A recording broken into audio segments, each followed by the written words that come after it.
All right. Okay. Get started then. Let me make sure that the folks online can see. There we go. Share. Yeah. Okay. All right. So today we are going to spend a part of the class just reviewing for the test, and that review is mainly going to be whatever questions you all have on the homework. And then the second part of class is going to be going over electrostatics, getting into it anyways. Our test will be on Wednesday. It will be, about four to five questions plus one extra credit question. Each question will have multiple parts. And what I normally tell students, and this is how we normally have the tests, is that it will be a combination of questions that are very similar to the homework. So being able to do your homework questions is extremely important. And there will also be conceptual questions. And the conceptual questions will be based on your understanding of the material that we discussed in class. In the past, students often find the conceptual questions more difficult than the homework questions. So what I like to do is I always like to have some easier questions on the test. And the easier questions, I just want to see if you're doing the homeworks, if you're able to follow along in those. So on those types of questions, I don't try to trick you. I just want you to be able to get some level of points with that. And then I also have some, I guess you could say, some more difficult questions, some mid-level questions, and some difficult questions that are really testing your understanding of the material in the class. Okay, and those questions will be something that you may have seen in the homework, but it also may be something slightly different than what you've seen in the homework. And that's to really test your understanding of the concepts. The last question, there's always an extra credit question on the test. And that extra credit question, it is something you definitely haven't seen before. And it's just to wait for, if you're able to solve that more challenging problem, then you get extra credit points on it. In the past, every test, it seems like there is a student who ends up scoring over 100%. They end up getting some of the questions and also the extra credit. And there's also students who end up scoring in the 50s, 60s. It really depends. There's often a very wide spread of scores. And the students that do well in the tests are always the students who've basically kept up to date with the material, but have also done all the homework problems. So because I post the solutions to the homework problems, I know it's tempting to just look at the solutions and say, oh yeah, I can follow this, I can do it. But when you go to do it on your own without the solutions, that's going to be the real test, whether you know how to do the problem or not. Okay, that's why I always have you guys turn in your assignments before I give the solutions online. Okay, make sure you're able to do the problems confidently without the solutions, that you know exactly what a step-by-step process is. If you're able to show the steps of the problem, like this is the step-by-step process on how to solve it, you just happen to have some numerical calculation errors, you should get most of the points still. I can't give you all the points, but I'll give you most of the points, because I want to see that you know how to follow the strategy for solving the problem. And little calculation errors happen all the time. I make them myself.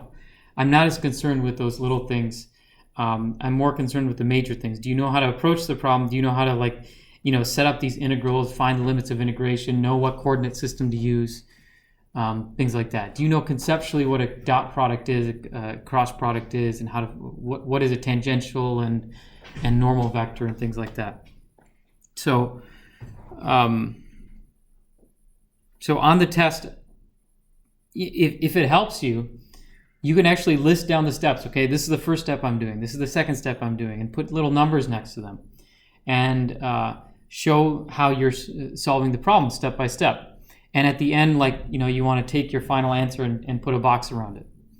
If you can show me that you know the steps, then I will give you more of the points than if I see you just have some numbers on there and then you have an answer that seems to look correct or partially correct, but there's no work behind it. I do take, if I see that you have an answer there, but you don't have all the work that leads up to that answer, you may get points off. I've done that in the past, because I'm not looking for just the final answer. I'm looking for how you solved it. So keep that in mind with the test. In terms of the material, I posted this online. but we are going to have, these are the topics for the exam. Module 0, I decided not to include that as part of the test at all. So the Module 0 homework that you guys did, that will not be on the exam. That is just for your own knowledge to see how electromagnetics sort of relates into the real world. What we'll start with is Module 1, which was the fundamental concepts in electromagnetics. We talked about Coulomb's law. We talked about the electric field from a point charge. We talked about the voltage and electric fields in a parallel plate capacitor. So I think it's, maybe it's worth it if we just take a second and go over some of those major concepts. This was vector calculus. Let's go to Module 1. There we go.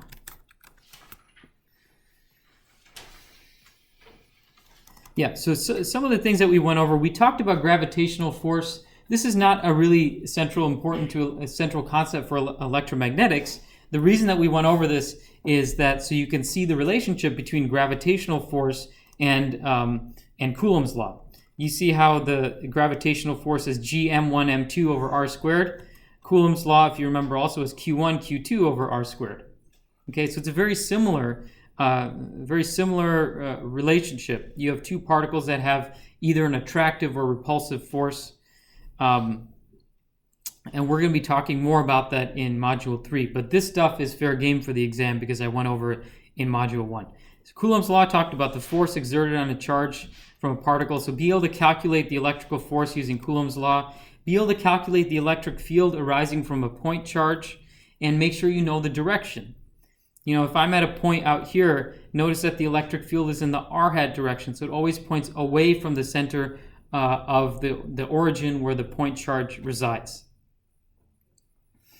Okay, we talked a lot about the electric field in a capacitor. So this was, in a way, reviewing what you may have learned in physics in your either in some of your earlier physics courses or some of the physics courses that you took here at Wayne State, where you talk about what are electric fields, how do charges respond to electric fields, what is electrostatic potential energy.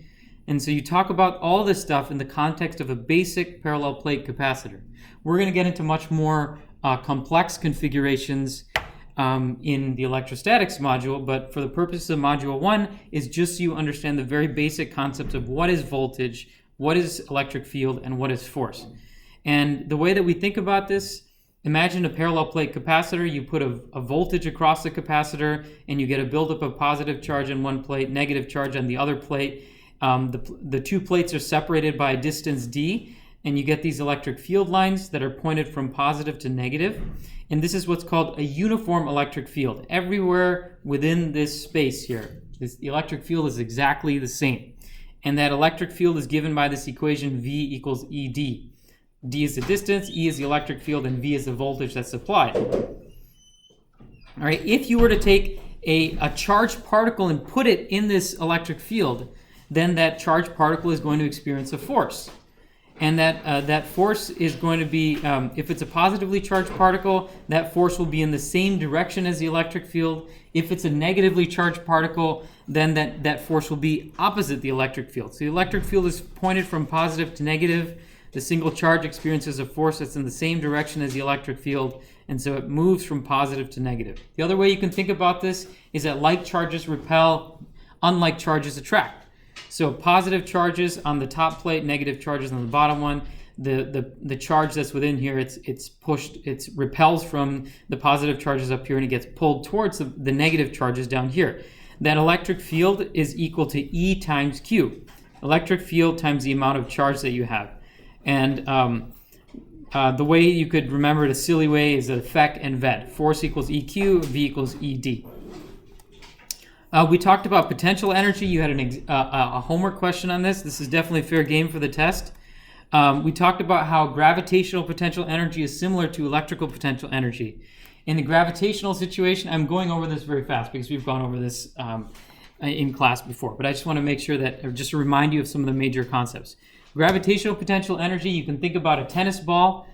You hold that tennis ball up in the air, it has gravitational potential energy because when you release the tennis ball, that tennis ball gets accelerated towards the earth. As it gets accelerated towards the earth, that gravitational potential energy gets converted to kinetic energy. All right. So at any point, that total energy, the kinetic energy plus the potential energy, is the same.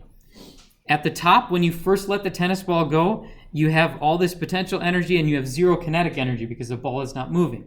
As you drop the ball accelerates, it gains kinetic energy, the kinetic energy grows, the potential energy decreases until you get to the Earth, where there's zero potential energy and you have maximum kinetic energy. So similarly, in an electrical system, here's all the relationships for gravitational fields. This is the one to remember that's important.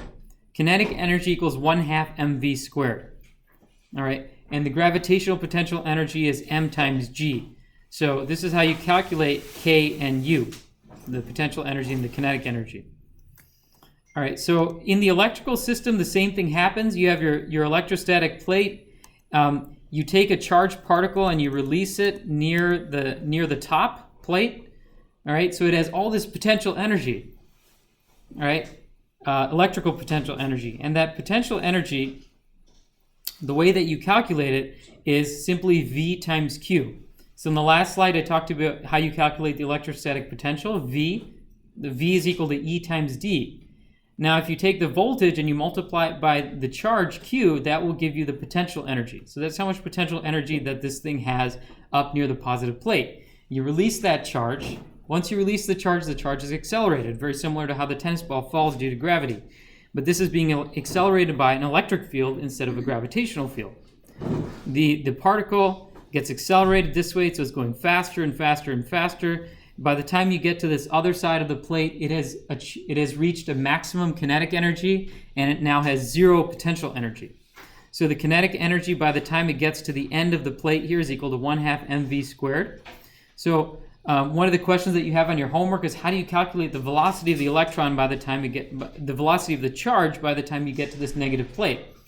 You can do it using energies. When you first released the particle, it had a certain amount of potential energy.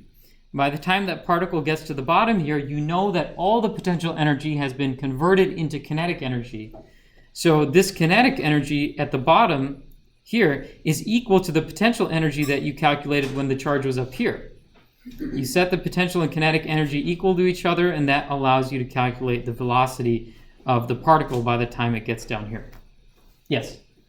If that particle was negative, at that point, it would be all kinetic energy and no potential? That's correct. If the particle is negative, then it's going to have most of its kinetic energy down here. Right? Because the way that you can think about it is that if you release the particle, what direction does it go? In the case of a positively charged particle, you put the positively charged particle near the positive charge so that when you release it, it gets accelerated away. If you had a negatively charged particle, you'd actually want to put the negatively charged particle near the negative plate so that when you release it, it gets accelerated upwards. But so at that position, if it was negative, it would be all kinetic energy and zero potential. Well, actually, that's a very good question. So the question is, if this was a negative charge instead of a positive charge, what would be the potential and kinetic energy situation? So let's say we have a negative charged particle here. It's not moving. And let's say it's not moving and we let it go here. So if it's not moving, what's the kinetic energy? Zero. And what is the potential energy? Also zero? It's also zero.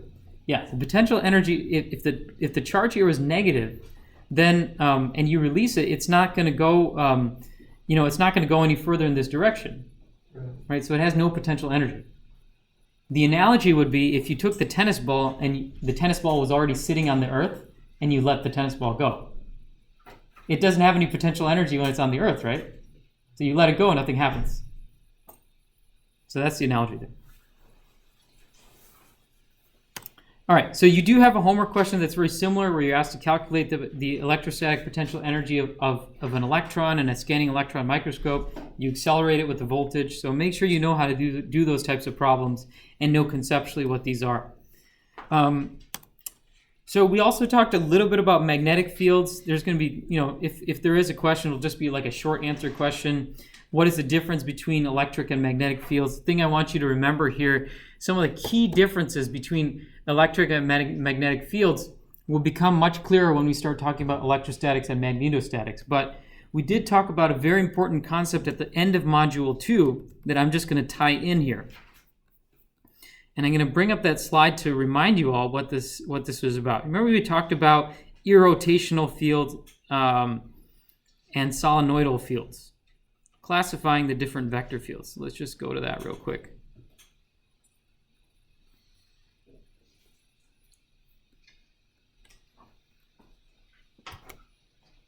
Okay.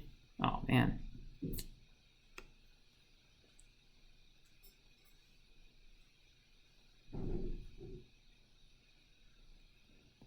Okay, let's just look at it in here. So when we were classifying vector fields, we said if the divergence is 0 everywhere, then A is considered solenoidal. And if the curl is 0 everywhere, then A is irrotational. So the way that we related this to electrical and magnetic fields is by Maxwell's equations. Maxwell's equation states that that the curl of the electric field is 0 everywhere. So let's just touch on that a little bit. I'm sorry, the divergence of the magnetic field is 0.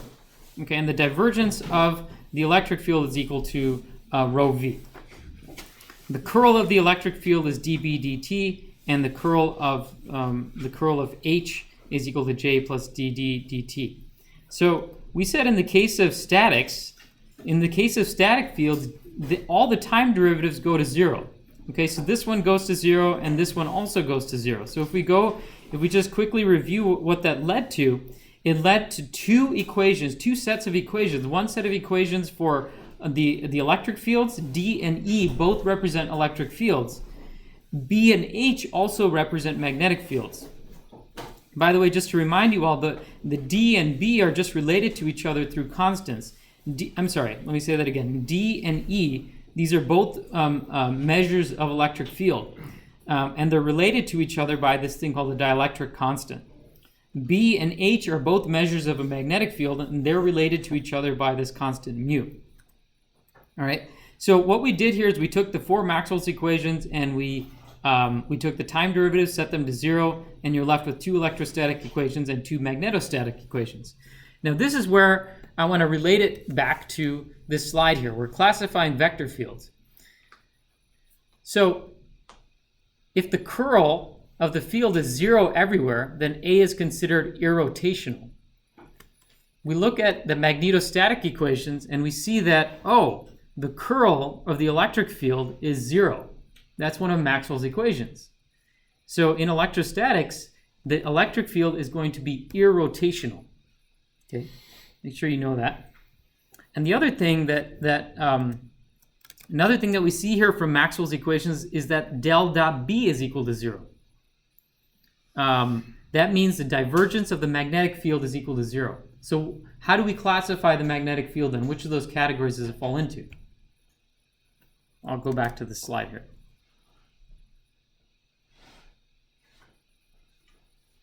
The divergence of the magnetic field is 0. So you have this same amount going out and going in? Yeah, but how do we classify the vector field according to this classification? Solenoidal, that's right. Whenever a vector field has a divergence of 0 everywhere, A is called solenoidal. So the magnetic field, magnetostatic fields are solenoidal. All right, and what about the electric field then? Electric field, the curl of the electric field is 0 everywhere in electrostatics. So what does that mean? Irrotational, right. Okay, so those are some fancy terms. What does that mean? What does that actually mean? Well, I'll show you the differences.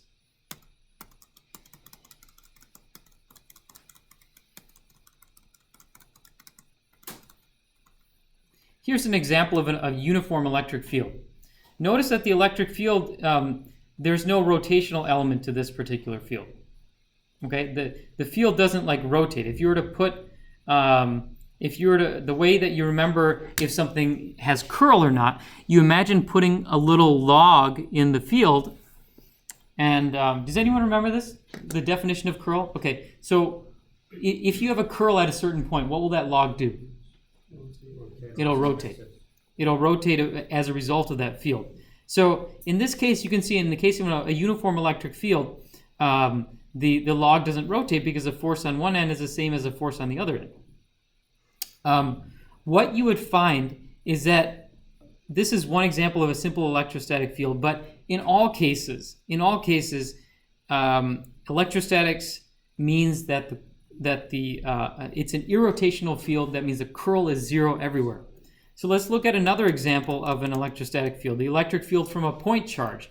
If you were to put a little log here, for example, although it's hard to ascertain just from the way that I've drawn it. Maybe it'd be better if I drew it at an angle like this.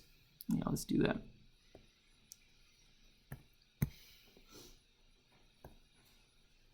It'll make more sense if I sort of draw it at an angle like this. If I put a log at this point in space, what I would find is that that log also would not rotate. Okay, electric fields are irrotational when it comes to electrostatics. Similarly, magnetic fields are divergence-less. Let's remind ourselves what divergence is, because this is a great example, a great way to review divergence and curl. What type of divergence is this field going to have? Positive, negative, or zero? Positive. That's right. Positive means that the field lines are going away from a certain point. All right? If you had a negative charge, negative Q like this, then the field lines are going to be going inwards. What is the divergence in this case? The divergence at Q is going to be negative because of the field lines are going inwards. So another terminology for this is these are called sources and sinks. Okay?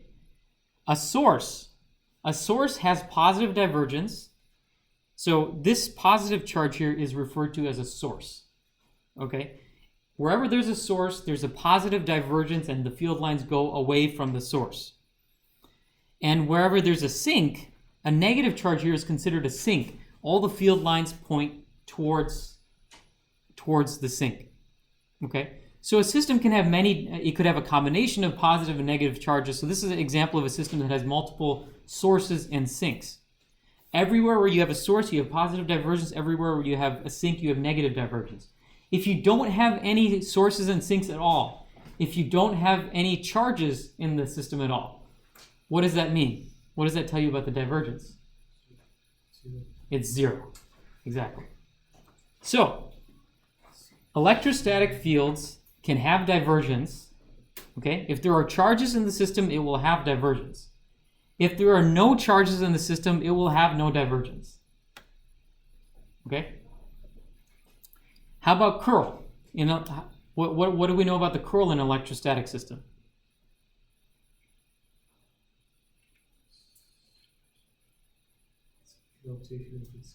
It's irrotational, so it's zero. Curl is always zero in the electrostatic field. Whether you have charges or not, the curl is zero. Okay? You guys want to remember these things. This is all stuff that can be on the exam. All right, so now that we've talked about electric fields, let's talk about magnetic fields. Oh, by the way, if sources and sinks, if it helps you, the way that you can think about sources and sinks, think about a sink, like literally your sink, in your kitchen sink, okay? If you fill that thing up with water, you notice how the flow lines are always going towards the sink, right? That's why they call it a sink. Your fluid flow is always going towards, it's going inwards. So it's sucking the part of the sink, it's sucking water out of the system, right? So that's considered a sink. If you did the opposite would be a garden hose. Like if you took the garden hose and stuck it underwater, right? Then the flow lines are going away from that garden hose, right? Because the water is flowing out of there. That's called a source. It's a source of liquid. Whereas a sink it's pulling out liquid, it's sucking out liquid from a system. All right. All right. So I hope that helps you think about this. Okay. Now magnetic fields. Magnetic fields can have curl. If you go to the Maxwell equations. So in magnetostatics, the curl of H, the curl of the magnetic field is equal to the amount of current in there. We'll talk about more of that details later. What I want you to know right now is that the curl can be non-zero in magnetostatics. In electrostatics, the curl of the electric field is always zero. However, in magnetostatics, the divergence of the magnetic field is zero. Okay, so just remember these four equations. Electrostatics, the curl is zero. Magnetostatics, the divergence is zero. All right, so what does that mean in terms of what the fields look like? If the divergence is zero, that means there are no sources and sinks. Very important concept. In magnetic fields, there are no sources and sinks. All right, in the electrostatics world, a source is considered a positive charge, right? A sink is considered a negative charge. But in magnetic fields, there's no such thing as just a north pole. You cannot have a north pole on its own. Every magnet comes in pairs. The north and the south always come together. Right? If you were to take a magnet, we did go over this before, but if you were to take a bar magnet and say like, hey, I just want the north side and the south side and just separate them. If you chop that magnet in half, you'll end up with two magnets with north and south poles on each one. Right? They always pair. They always come in pairs. All right. Because of that, there's no such thing as a source or a sink. And because there's no such thing as a source or a sink, the divergence of a magnetic field is always zero.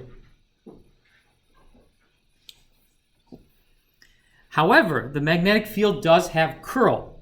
And the way that it has curl, one way you can think about it is like imagine putting a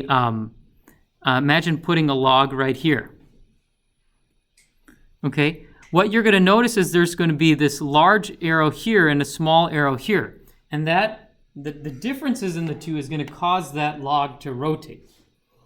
So you see like this rotational nature to the field, and that rotational nature to the field means that there's curl. The magnetic fields can have some kind of curl associated with how electrostatic fields cannot. Everyone following? Okay. Okay, so those are some of the main concepts that we talked about. So being able to calculate electric potential energy, we got to that, did an example there. There was also an example of calculating the magnetic field from a coil. So just being able to do a simple problem like that would be fair game for a test. This is called the Biot-Savart law. And what it tells you is that if you have a wire and you run a current through the wire, you're going to get a magnetic field that rotates around that wire. Okay, so if you want to generate an electrostatic field, you just have to have some positive and negative charges that'll create a field. If you want to create a magnetic field, you just run a current through a wire. And this equation tells you how much magnetic field you're going to get from that wire. So it's proportional to I, it's proportional to how much current you're driving through the wire, and it's inversely proportional to R, how far away from the wire you are. All right, so that was a little bit about Module 1. Those were the key concepts there. All right, now we're going to talk about the review of vector calculus, which was Module 2. All right, the things that we covered in this chapter, we covered a lot of vector math, a lot of review of vector algebra, and we talked about the coordinate systems, and then most importantly, we got into vector calculus. Okay, if I ask you questions on the exam, I would say they're going to be more along these lines, along the vector calculus part of it. And the reason why is because in order to do these vector calculus calculations, you have to know all this other stuff too. Okay, so this is everything in this module builds on the previous portions of it. So you can't do surface and line integrals if you don't know how to do the dot product and cross product. Okay, you can't do Stokes theorem if you don't know the curl. and you can't do the divergence theorem if you don't know how to calculate divergence. Okay, so if I don't want to load you guys up with 10 or 20 questions on the exam, if I'm going to ask you fewer questions, I'm going to ask you things that have to do with the types of the parts of the chapter which requires more of a comprehensive knowledge. Okay, so I also expect you to be able to do these types of problems of vector calculus in the 3 different coordinate systems, because we had example problems on that. And as you know, in the cylindrical and spherical coordinate systems, you have to be careful about selecting what your differential surface areas are, what your differential lengths are. You're going to have them on a chart that you can look them up, but there's an extra step, an extra level of thinking that you have to do. So there will definitely be questions in both, in the Cartesian system for sure, but also in the cylindrical and spherical coordinate systems, you can expect questions on that. So let's just remind ourselves what were the major concepts that were covered in the vector calculus module. 1 second, my throat is dry.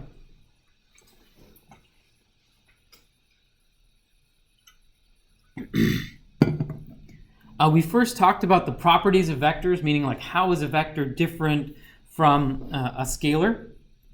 All right, what are the 2 aspects of a vector? What are the 2 properties that a vector has that a scalar does not? Magnitude and direction. It has magnitude and direction. That's correct. Right. A scalar just represents a scalar quantity, like a numeric quantity.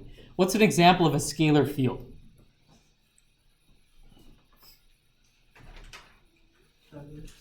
What's that? Divergence. Yeah, divergence is a scalar field. Good example. How about a real world example of what's an example of a physical quantity that we can measure that would be a scalar? What's that? Distance. Yeah, distance can be a scalar quantity. Yep, because it's just a number. Speed. So speed, velocity would actually be an example of a vector quantity. The distance is just, the distance between 2 points. That's a scalar number, right? But the velocity, it has magnitude and direction. So that's a vector quantity. What's another example of a scalar quantity? Weight. There we go. What was it, Remo? Time. That's a scalar quantity. Great. It has no direction associated. What's an example of another example of a vector quantity? We had velocity was a good example. I'm sure we can think of a couple more because magnetic field. Yep. Magnetic field is a vector quantity. It has magnitude and direction. Electric fields, of course, has magnitude and direction. Force. Yeah. Force has magnitude and direction. Okay. Yeah, those are all examples of vector fields. So vectors have this property of having magnitude and direction. Just really quick, we can talk about some of the things about vectors. It has a magnitude and angle. We talked about how to calculate the angle of a vector. We talked about how to calculate the length of a vector. Right? So you definitely need to be able to know those. We also need to be able to know how to calculate a unit vector. So if I give you a vector and I ask you to calculate the corresponding unit vector, you should be able to do that. It's just the vector divided by the magnitude of the vector. Then we got into vector algebra, vector operations. So we talked vector addition and subtraction. It's fairly straightforward. Probably not much we need to go over there. All right, vector addition and subtraction here. If it helps you, you can think about the graphical representations of vector addition and subtraction. If you have 2 vectors like this oriented from tail to head, so you have A, the tail of A is connected to the head of B. A plus B looks like this. The vector subtraction, you have A here and then B here. You first have to take the negative B, and then A minus B looks something like this. Just to remind you all, we did this goofy problem on how to do vector addition, where you have forces in 3 different directions. You take the sum of the 3 forces, and that gives you the total force. Right? This one, if you remember that it requires a lot of geometry, to figure out what the components were. Here we said that instead of giving you the vector in Cartesian coordinates, I said here's the magnitude of the vector and here's the angle of the vector. So you actually have to take these quantities first and convert them so that you get a vector in the x hat and y hat directions for each one of these forces, and then you add up the vectors to get the total force, and then you have to take that quantity and turn that back into an angle and a length in order to answer what is the net force and direction on this lightsaber. Okay, we did some, there's obviously the answer to that is there. We talked about different types of vector multiplication. There's scalar multiplication, dot product, cross product. So I expect you to know those. Scalar multiplications, it just increases the length of a vector. The dot product, the physical meaning of the dot product is the component of, the dot product of A and B is the component, has to do with the component of A on B. And when we think about components, you draw the vector A, you draw the vector B, you draw an orthogonal line connecting the tail of A into B. Remember, this has to be in 90 degrees.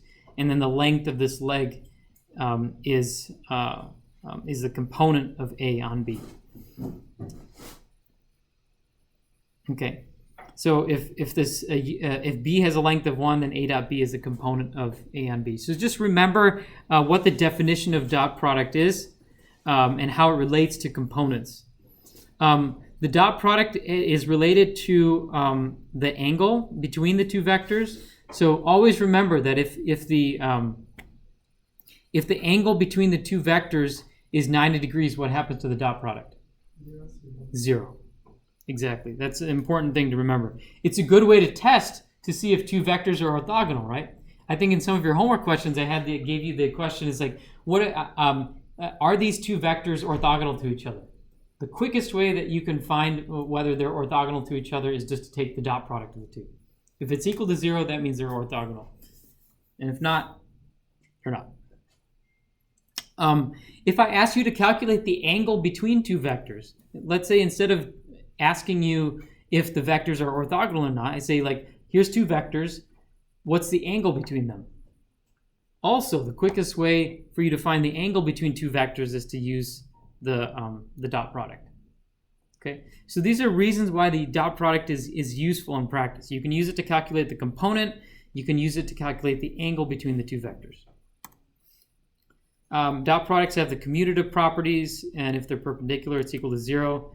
Okay, we talked about projections here. The projection of a vector is just the component times the unit vector in the direction of B.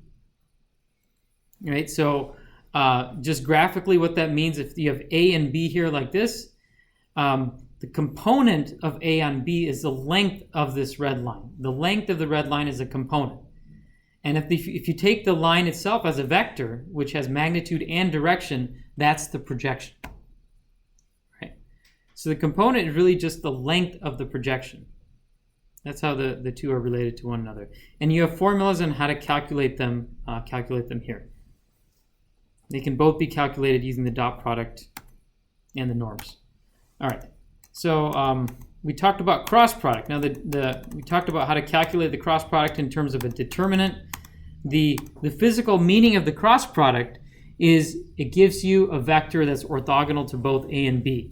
So if I have a vector A and vector B, and I take the cross product between them, then the result that I get is another vector that's perpendicular to both A and B.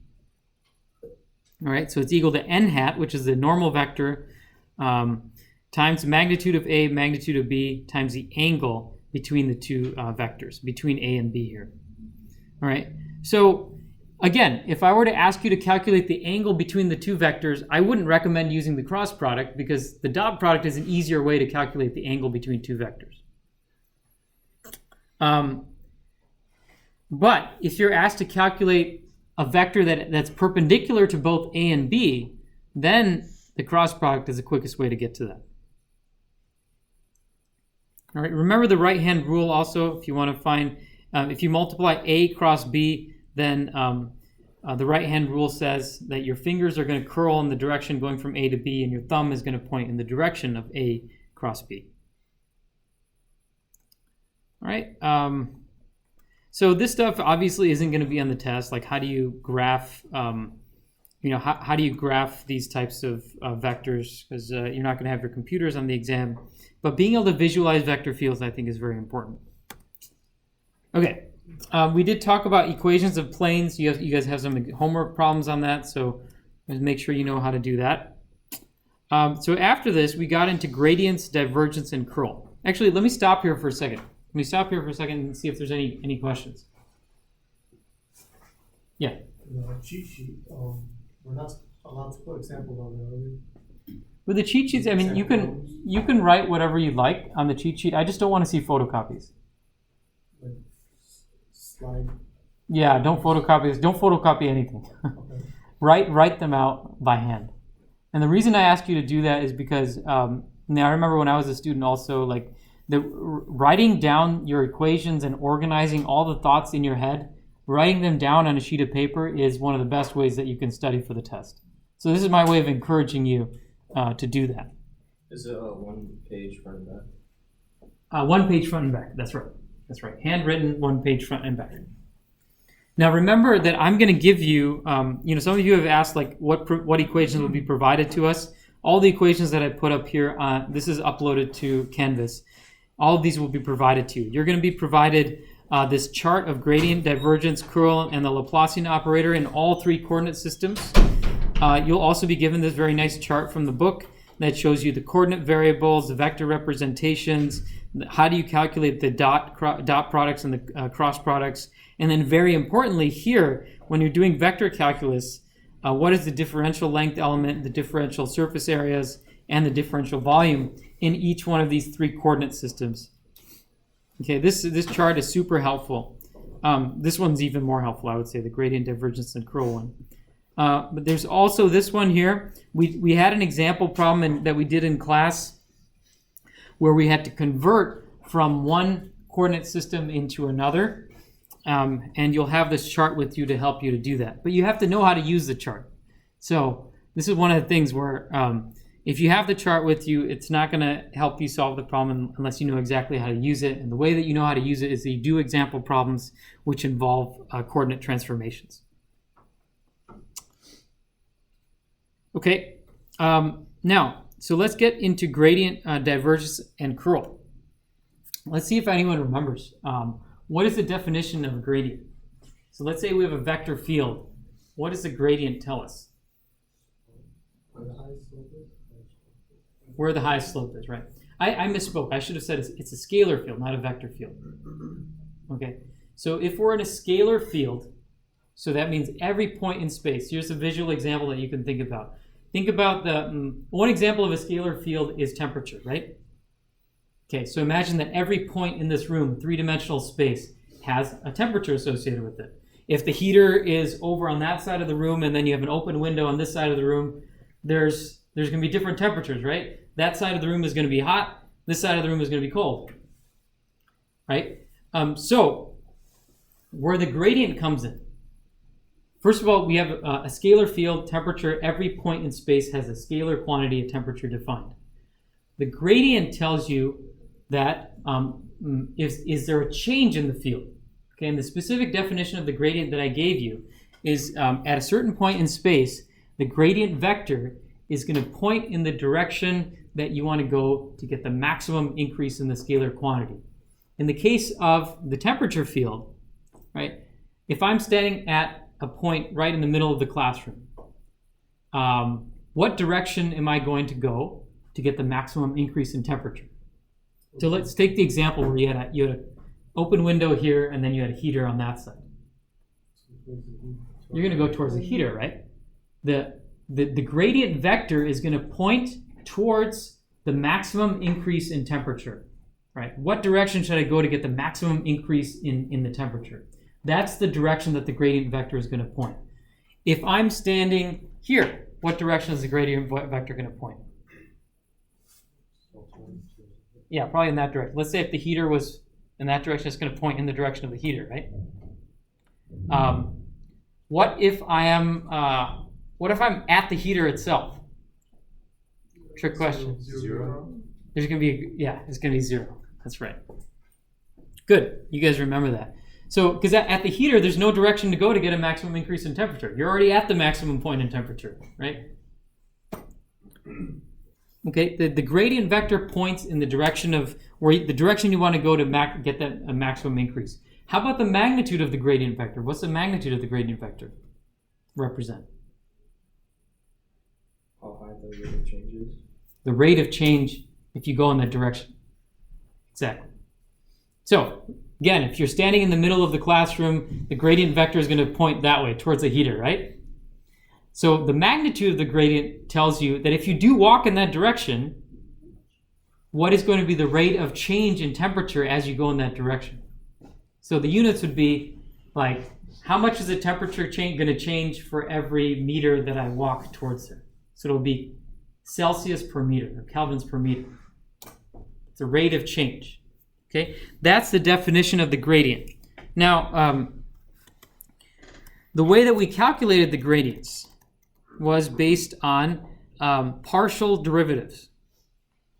Okay, in Cartesian coordinates, this is the way that the gradient is defined as dv dx. The v is a scalar quantity, and then you take the partial derivative with respect to x, partial derivative with respect to y, partial derivative with respect to z, and then the dv dx becomes the x hat component, dv dy becomes the y hat component, dv dz becomes the z hat component. All right, that is in Cartesian coordinates. If you want to do the same thing in cylindrical coordinates or spherical coordinates, then you'd want to look this up on a chart like this. This middle one is cylindrical. This right-hand side is spherical. All right. In the Cartesian system, you have the simplest definition of divergence. In the cylindrical system, you have to add these 1 over r terms. In the spherical system, you have 1 over r squared in some cases, 1 over r sine theta. So make sure you're able to calculate the gradient in all 3 coordinate systems. All right, so we talked about the physical meanings. We'll just skip over that. Remind yourselves how to do partial derivatives. We had examples of this. Just make sure you're able to go through these examples again, because you need to know partial derivatives in order to calculate the gradient. Okay. All right, we talked about divergence here. So let's just skip over that. The way you think about divergence is just the vectors go away from a certain point in space, and I like to think about just an electric a point charge, and the electric field is pointing away from that point charge. That's positive divergence.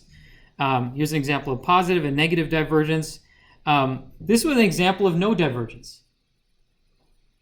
All right, in the case of a uniform electric field, at this point P, you notice that the vectors are neither going away from there, and then they're also not going in there, towards there also. Okay. We talked about curl. We said that the curl is if you put a log in that location, it'd be the tendency of that log to rotate. So you can calculate the curl at any point in space. These were qualitative examples. A and B both had curl associated with them, but C did not, because it was a uniform field. The way that you calculate curl is you have to use the determinant of the vector. So I won't go into the details of how to calculate that. I expect you know how to do that by now. If not, you can do a lot of example problems here on how to calculate curl. I wouldn't worry about the Laplacian. I don't think that's going to be on the exam. We touch on it just for the sake of completeness, but it won't be on exam 1. So don't worry about that. Also not going to be on exam 1 is how to plot the vector fields. You've had some assignments that you can in your homework problems where you graph some of these, but they won't be on the exam. All right. I want to skip ahead for a second, and I'll come back to this stuff in a bit. What I want to skip ahead to is actually going to divergence and Stokes theorem. The reason I want to do that is because we just talked about divergence and curl, and I want to relate the concepts of divergence and curl into surface integrals and line integrals. So divergence is a measure of how much the vector fields are going away from a certain point in space. So it has to do with this concept of outward flux. If you have a high divergence, meaning like the field vectors are pointing away from that point in space, then there's going to be an outward flux from that point. So again, if you take the most simple example of a positive point charge, the electric fields are going away from that positive point charge, and then you just draw like a little sphere around it. At every point on the surface of that sphere, the electric field lines are going to be pointing outwards from the inside of the sphere to the outside of the sphere. That's what we're talking about by outward flux. There's stuff going out of that sphere. Okay? And there's two ways that you can calculate the net outward flux. You can calculate the triple integral of the divergence, or you can take the surface integral of A dot ds. Okay, both ways are equally valid to be able to calculate the net outward flux.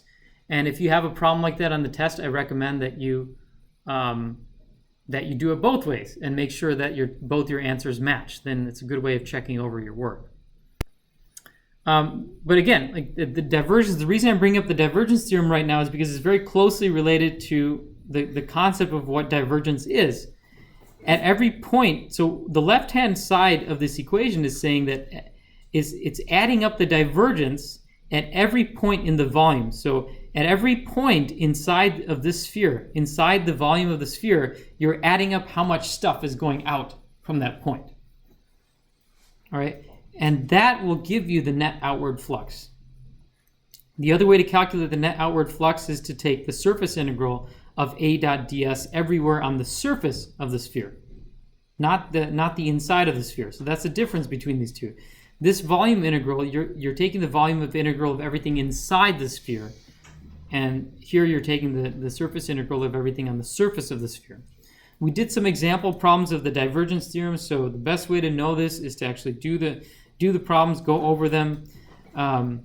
There was an example problem that we did in class with this in a cylindrical coordinate system, and then I also gave you another example that I asked you to do on your own, and make sure that you can verify the answer here. In this case, both the left-hand and right-hand side should give an outward flux of 2. Make sure that you can do this because that would be fair game for a test. And you also have other problems in your homework where you're also asked to calculate the divergence. Okay.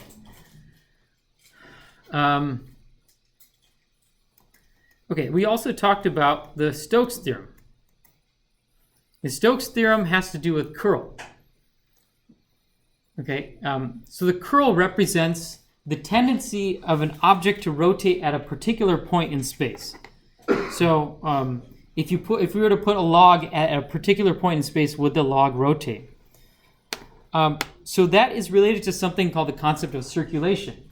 Circulation represents the tendency of something to rotate when it's placed in a field. There's two ways to calculate the total circulation when it comes to an object like a surface like this.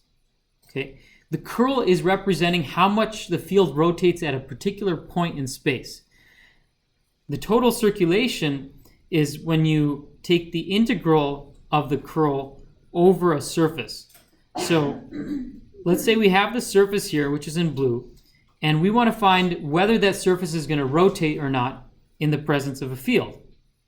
So we want to find the circulation of that surface. And there's two ways of doing it by the Stokes theorem. The left-hand side is we are integrating the curl everywhere inside the sphere. So everywhere you see in blue, we're going to find the curl at that point, and we're going to add up the curls at all those points in space within the blue. Okay, so that means taking this double integral. We take the integral of the curl dotted with ds, and that gives us the total circulation of this object, the tendency of this object to rotate. The other way of doing it is by using a line integral. So with the line integral, what we do is we go just around the edges of this contour, right, which circumscribes the surface, and then we look at what is the tangential force at every point along the surface. Okay, so We take the vector field and we dot it with dl, and dl here represents this tangential element here. So we are finding the tangential component of the vector field on dl, and we're adding up all the tangential components of the field around this surface here. And that gives us, is another way to calculate the tendency of the object to rotate. We're kind of like adding up all the tangential forces on that object going in the counterclockwise direction.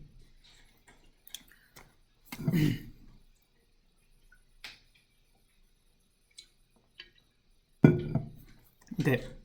And again, you had some example problems in how to calculate Stokes theorem for a particular vector field in cylindrical coordinates. We showed that this solution was fairly involved. It was actually easier to do it using the curl rather than doing the right-hand side of the equation. You should do it both ways, and you should get the same answer in both cases. This was an example problem I gave you in the homework. So I would expect you to be able to do this, the right-hand side and left-hand side, using the Stokes theorem. Okay. I know I'm going through this stuff fast, but it's only because we've already gone over this stuff. Okay. Now, if we jump back a little bit, we went over the three different coordinate systems and what are the different, how do you calculate integrals in each one of the coordinate systems.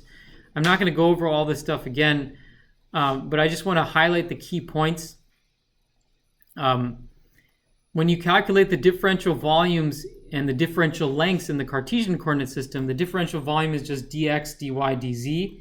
And when you think about this differential volume element, you think about you have to span 3 of your coordinates. So in the Cartesian coordinate system, you take a span of x, a span of y, and a span of z. When you take a span of all 3 of those coordinates, you end up getting a cube. So that's your differential volume element. Okay, and the length of the cube on each side is just dx, dy, and dz. So that was the simplest case. Now, when you start getting into the cylindrical coordinate system, again, you're taking the span of 3 different variables, but they're different variables. In the cylindrical coordinate system, your 3 coordinate variables are r, phi, and z. So if you take a range of r, you're going to get a radius that goes from a small radius to a large radius. You take a range of phi, you're going to be going around the circle, and you're going to get an arc length like this. And then you vary z, and you'll get this surface will then become a little volume. And this volume now looks like a wedge. When you look at the lengths, the differential lengths of those of the 3 sides of that wedge, remember that this length here is just dr. Okay, I'll highlight this here. This is dr along the radial length, but along the phi length, it's not just a d phi. It's equal to r times d phi. Okay, remember that it's an arc length and not just a length. One other way you can think about it is that what's a way to remind yourselves is that look at the Cartesian coordinate system. What would be the units for dx, dy, and dz? If x, y, z represent space, what are the units for x, y, and z? Well, units for length. Yeah, meters, centimeters, sure. Okay. Now, in a cylindrical coordinate system, what would be the units for radius?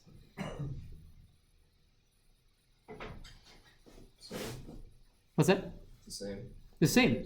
That's right. Radius is also measured in meters. What is the units for phi? It's an angle. It's radians, right? So radians on its own is not a length, right? See, d phi does not represent a length on its own. D phi has to be multiplied by a radius in order to get an arc length.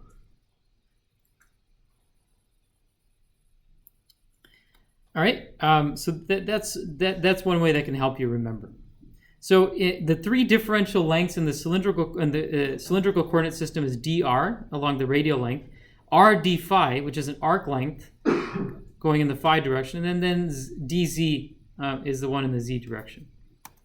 In the spherical coordinate system, it gets even more complicated. The lengths of the edges become like dr r d phi, and then r sine theta d phi. So here your wedge looks like a portion of a wedge taken from the sphere. And then you have your dr length on this side. On this length here, it's r sine theta d phi. And on this arc length here is just equal to r d theta. All right, so just keep that in mind that you have these different differential lengths on each side. And those are all summarized in the equations here. Well, yeah, I want to spend the last 20, 25 minutes or so just going over questions that you may have. But before we do that, I just want to quickly cover maybe perhaps the most important part of this is how to do problem solving in these types of vector calculus types problems. We can think about problems that are related to scalar fields, and then we can also think about problems that are related to vector fields. The scalar field integrals are easier, they're quicker. We did some examples of those, examples of one-dimensional, two-dimensional, and three-dimensional integrals. This was an example of a triple integral in Cartesian coordinates. This was an example of cylindrical coordinates and one in spherical coordinates. We did examples of all three coordinate systems. The strategy is the same in all of these problems. The strategy is, think about what is the function you're going to integrate. In this case, you're given the function already. F of x, y, z is equal to k times z, where k is a constant. There are other types of problems. For example, this one. Using a triple integral, derive the formula for the volume of a cylinder. In this case, does anyone remember what the formula was? What formula do you integrate when you're trying to find volume? The function itself. Forget the lengths. Yeah, you integrate the function 1. That's right. That's what allows you to find volume. So that's the first thing you do. What function are you going to integrate? The second thing is, what is the range of integration of the three variables that you're going to integrate? And of course, to do that, you have to first decide the coordinate system. So this one's asking you to find the triple integral of f in the volume shown. This is a very straightforward problem. You can see that the volume that you're going to integrate, it goes from x equals 0 to 4, y equals 0 to 4, z equals 0 to 4. Right, so Cartesian system is pretty easy to work with. In this problem, you're asked to derive the volume of a cylinder. So you're going to integrate over an entire cylinder. So that's why you have to take the span of three variables. You have to go from theta equals 0 to 2 pi, r is equal to 0 to the radius of the cylinder, and then z equals 0 to the height of the cylinder. This was another problem in spherical coordinates. So in this case, we had to, the range of integration, well, you're integrating the region between two spheres of radii 2 and 5. So in this case, notice that you are going to integrate from r equals 2 to r equals 5. You're not going to integrate the entire sphere. You're only going to integrate a portion of the sphere. In this problem, this was the most complicated problem that we did. This was a problem where it was very key to set the proper limits of integration. You're asked to calculate the volume of the region of intersection between the red and green volumes here. And the trick here was to actually know that in order to get this volume, the intersection of the green and red volumes, in order to get that, we actually have to select the limits of integration very carefully. The radius is going to go from 0 to 1. The phi is going to go from 0 to 2 pi. We're going to be going all the way around. But the z-coordinate is going to go from 0 to 4 minus r squared. This was the key thing. Instead of having a constant for an integration, you actually have a function as the limits of your integration. All right, so be careful of that. And the reason why we're doing that is that you don't want to get the volume of this entire cylinder. You want to get the volume of the cylinder that intersects with the green paraboloid. So you have to, your z-coordinate has to be less than 4 minus r squared, which is the function that describes this green line here.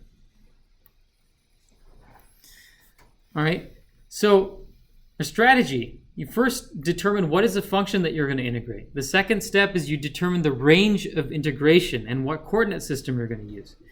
And then the third step is that you actually do the integration.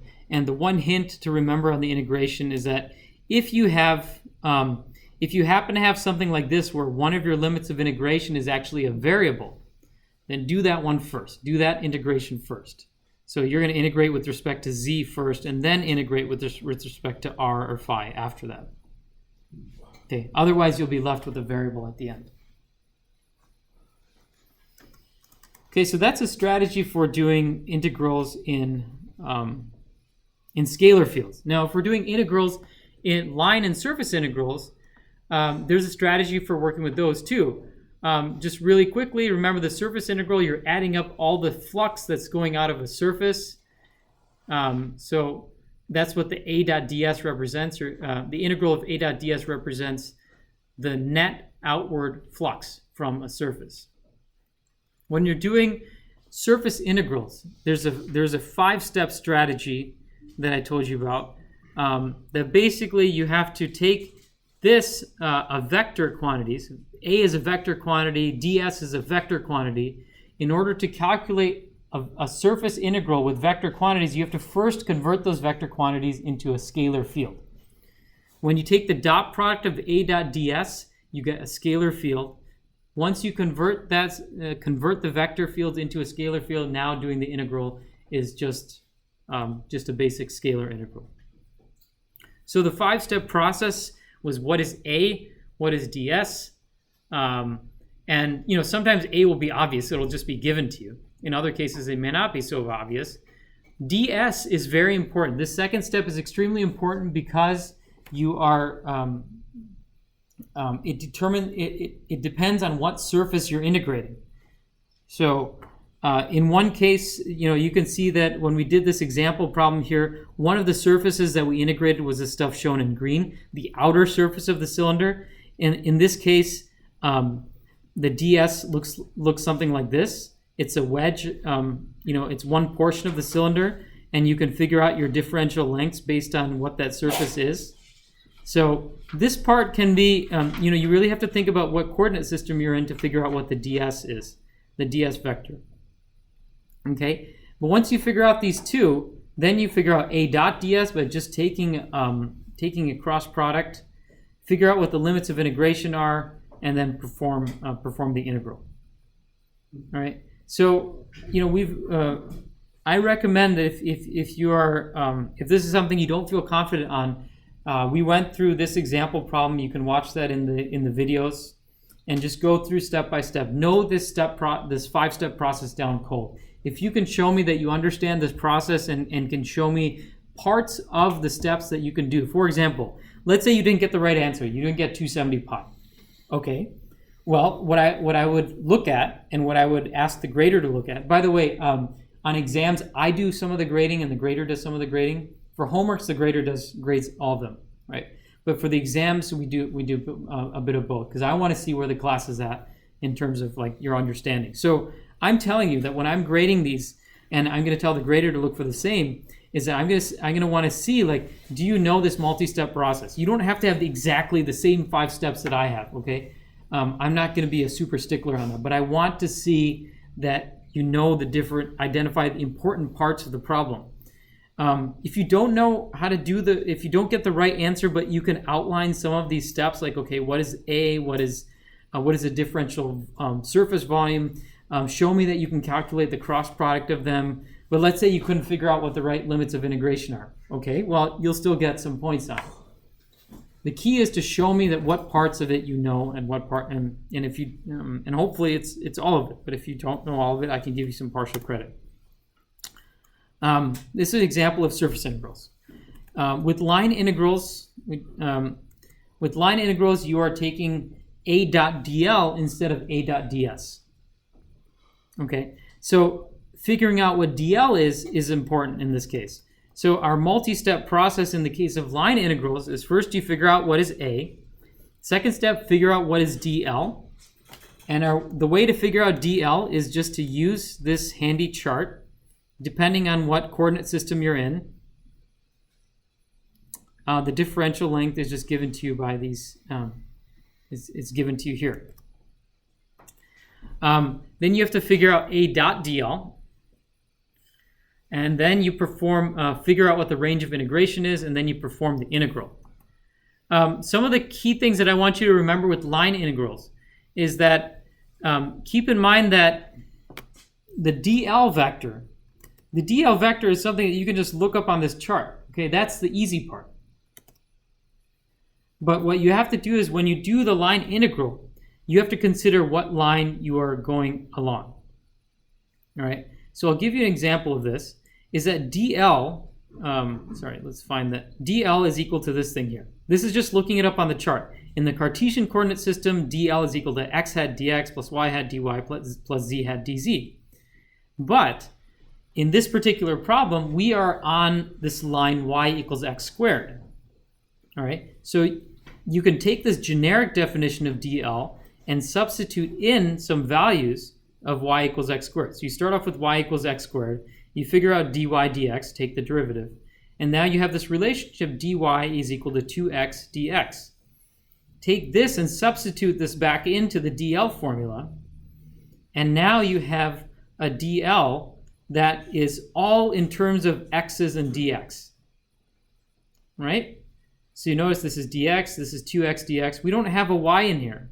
We have y hat, but that's not an integration variable, right? So everything is in terms of x, and that is extremely important because when you do a line integral, you're only integrating with respect to one variable, right? So it's very important that you put everything, everything inside the integral in terms of a single variable when you're doing line integrals.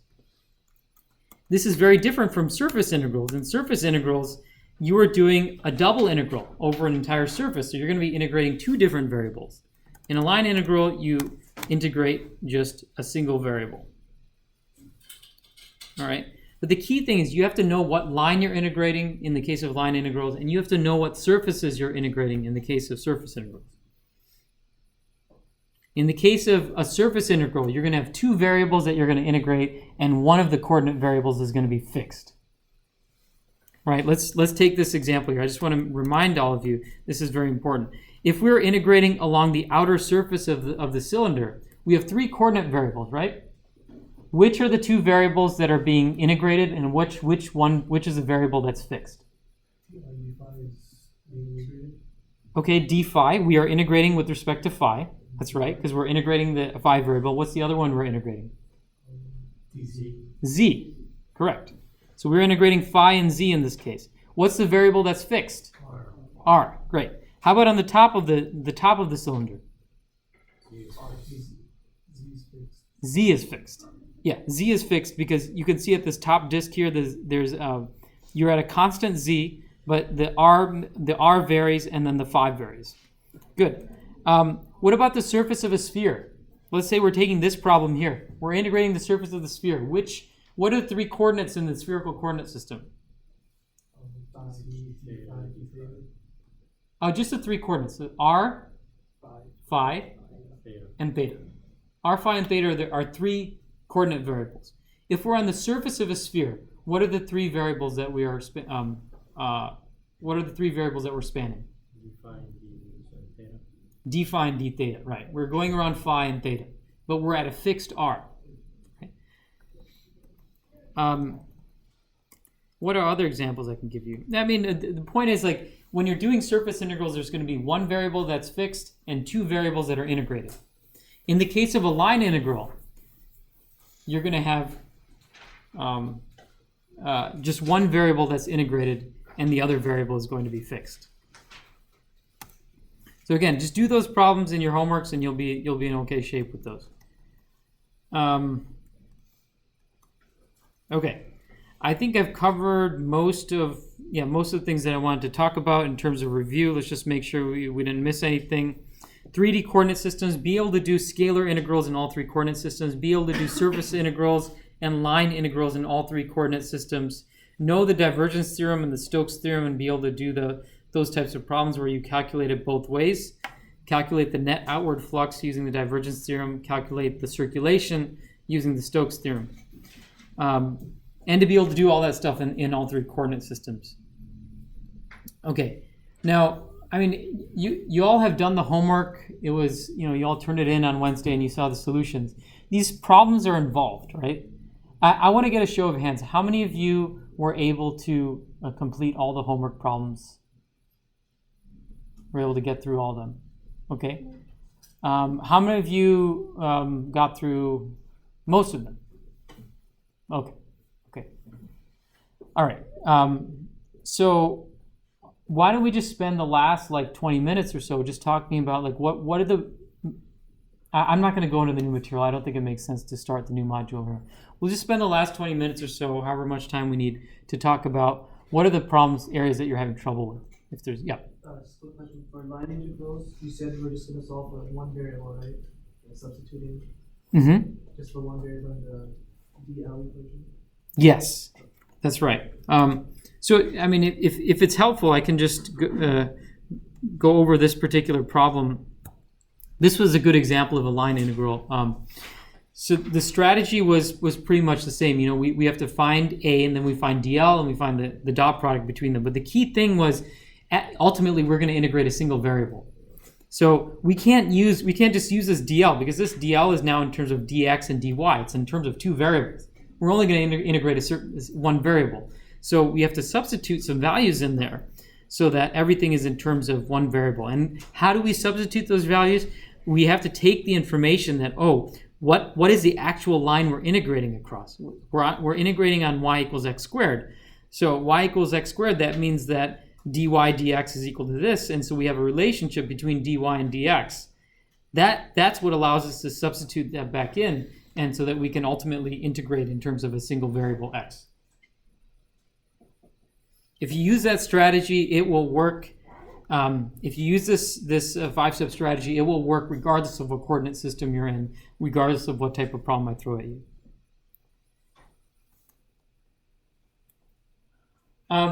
Okay, another question I'm asking, we go over, I show you how to do this five-step process, whether it's surface integrals or line integrals.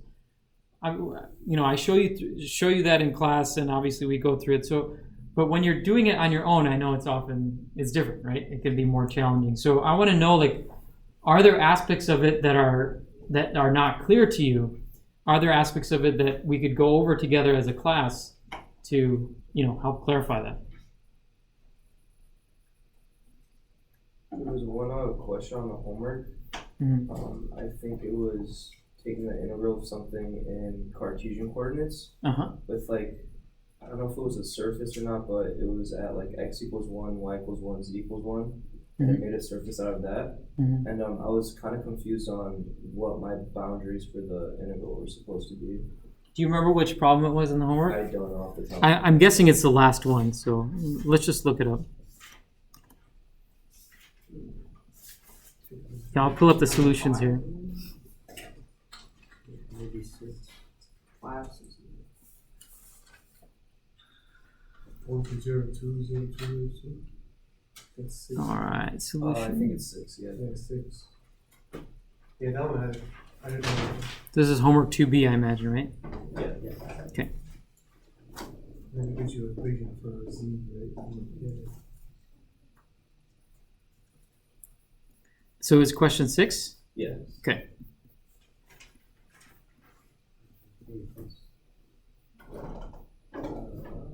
Did I pass it? Yeah, I could do. Okay. Was it this problem? No. This one? Yeah. Aha, yes. This was, I put a star next to this problem because it was, it's one of those problems where you really have to think about integration properly. Now, this is a scalar integral, right? So if we think about classifying what types of problems we have, this is a scalar integral, but it's one of those problems where you have to be very conscious of what your limits of integration are. It's kind of like this this problem in the notes where I said,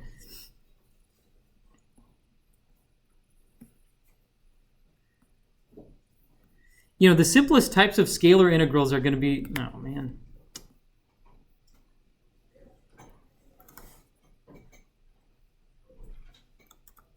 Yeah, the simplest types of scalar integrals are going to be the ones where all of your your limits of integration are going to be fixed. They're just going to be constant numbers. But there's this one example that I mentioned to you earlier that your limits of integration is now a function instead of a constant. And this is where the trickiest ones come into play. This homework problem is an example of exactly that. So you're asked to calculate the triple integral of this function, x plus 2y dv, a relatively simple function, but your limits of integration are not so straightforward. You're asked to calculate your limits of integration on the volume that's defined by this region here. Okay, it's not a cube. Instead, it's just this, like what looks like a little prism here, or half of a cube. So the key thing in this problem is to figure out the limits of integration. Now, you had a specific question on how you find the limits of integration, or do you just want to go through this step by step? Just this example. Okay, yeah, let's just go through this one step by step then. Okay, so when you find the volume, what you have to do is you have to think about how to express that volume in terms of functions. Now, actually, in this problem, it's actually given to you already, so that makes things a little bit easier. But I want you to see how this works. It's bounded by the planes x equals 0, y equals 0, and x plus y plus z equals 2. So it's this region here that you see. So we have to figure out what the limits of integration are going to be. So the first thing we can do to make this problem a little bit simpler is that let's just assume that we're just going to integrate the bottom portion here. We'll worry about the z later. We're just integrating this two-dimensional surface here. Okay, and the way that we can integrate just in this triangular region here is that we know that these are the x and y axes. So this is y, this is x equals 0. This is y equals 0. And then this line here is y equals 2 minus x.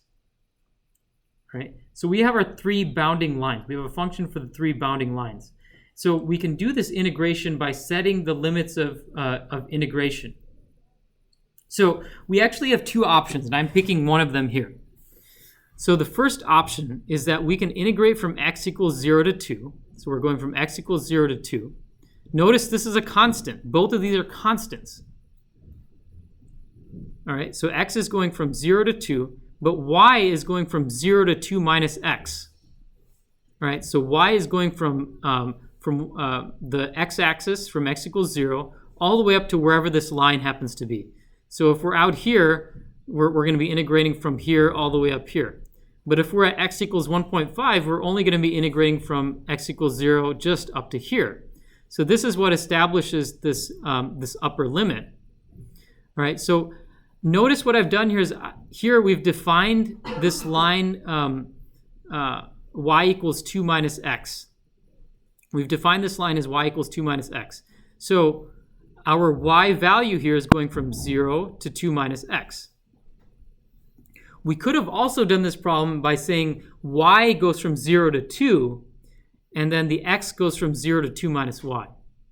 We could have done it either way, but I'm just doing this in terms of x is the independent variable, and then y is the dependent variable. All right, so x is going from 0 to 2, y is going from 0 to 2 minus x. Now that you understand how to do it in 2 dimensions, now you can extend it into 3 dimensions. In the z direction, we have a relationship that relates z, y, and x. Z equals 2 minus y minus x. So that's what represents this upper thing here. If we want to make sure that we don't go outside the box, we only want to integrate inside that volume, then we have to, our upper limit for z is just going to go from 0 to 2 minus y minus x. All right, so when you look at these 3 limits of integration here, what do you notice? You have one limit of integration that's a constant. At least one of your variables has to have 2 numbers in there, no variables. Right? At least one of the variables has to have just 2 numeric ranges of integration. The other 2 can be dependent on that. So you can see here that the limits of integration for y are dependent on x. It goes from 0 to 2 minus x. And the range of integration for z depends on y and x.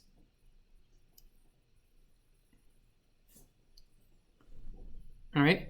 So that's the trick to solving the problem. Now, the next question is, like, when you set up the integral, a key strategy here is that whatever variable has the most dependencies, so you can see that z depends on both y and x. Y only depends on x, and x is completely independent. You want to put the most dependent one on the inside. That's the way we've set it up here. So z goes from 0 to 2 minus y minus x. So that's going to be evaluated first. You see what we have the dz on the inside here. So we're evaluating this portion first. And that will give us a function of y and x. And so then we then integrate that function with respect to y, integrate that with respect to x. X is on the outside, remember, that's the important thing here. The independent variable has to happen last. Okay, so did that answer your question? Yeah. Okay, great. Other questions? Yeah. For number 4, Mm-hmm. I think you were just talking about earlier, you were asking for surface area. Is it like surface integral? Is it... Calculating the surface area. Another good question. So remember, this has to do with the strategy. What is the function you want to integrate? So if you're asked to calculate surface area or volume, the function that you integrate is the function 1. Yeah, the unit function. So this is a good example, another good example of when you're doing integration. If you do a two-dimensional, if you're doing a surface integral, a two-dimensional integral, you are going to vary 2 of the coordinates and keep 1 constant.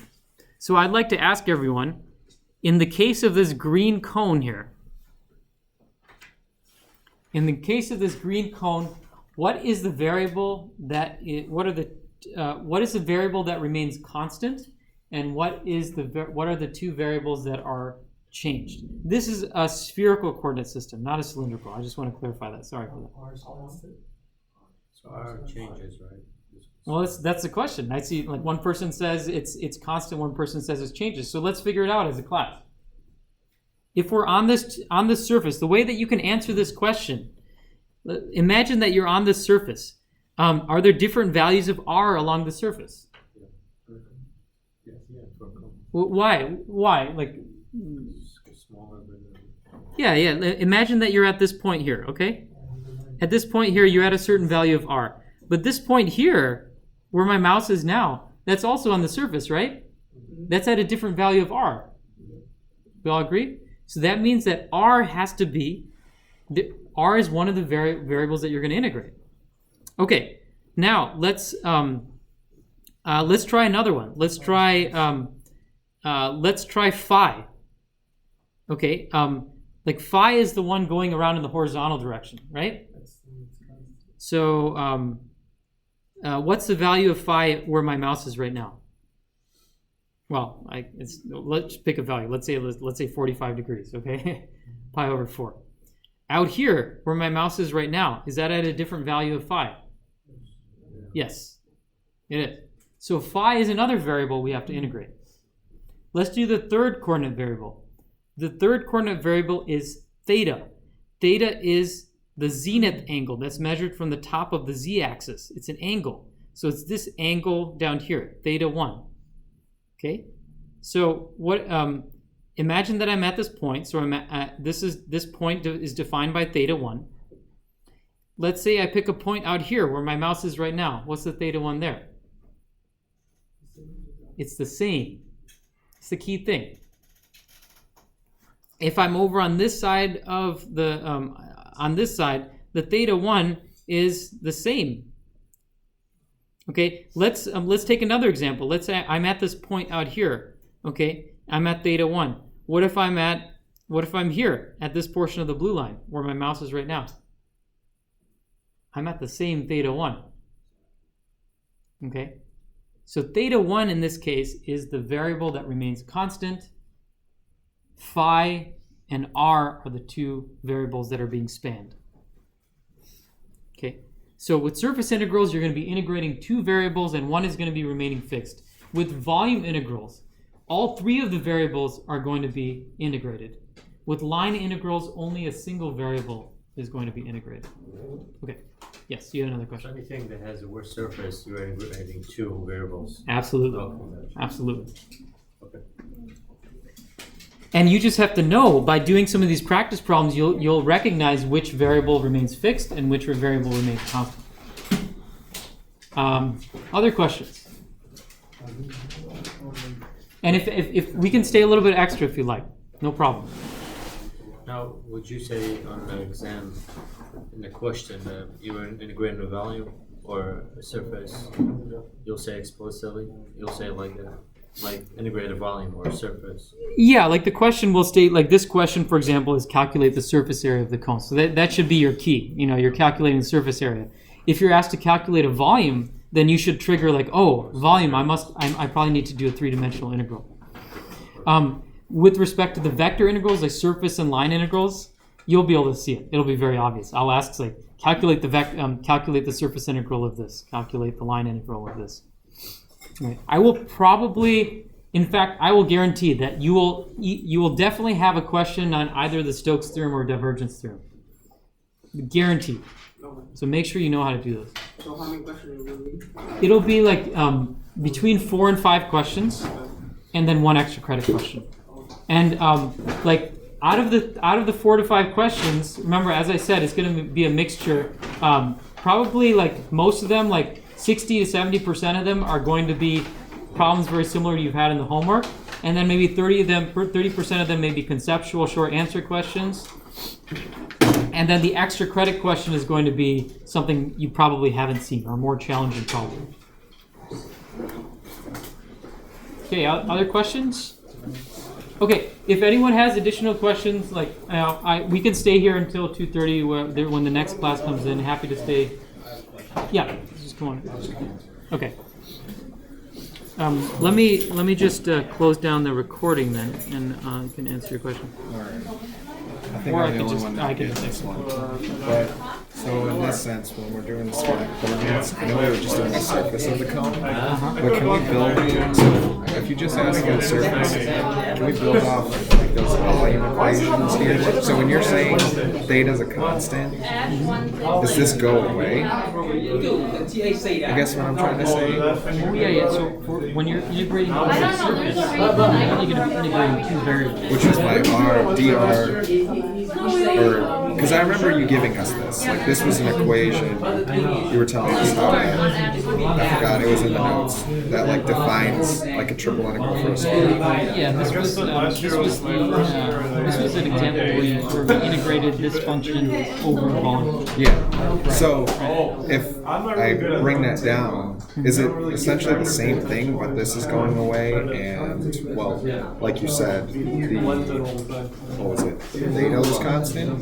Here, let me show you. Actually, hold on. 1 second. Let me just stop this.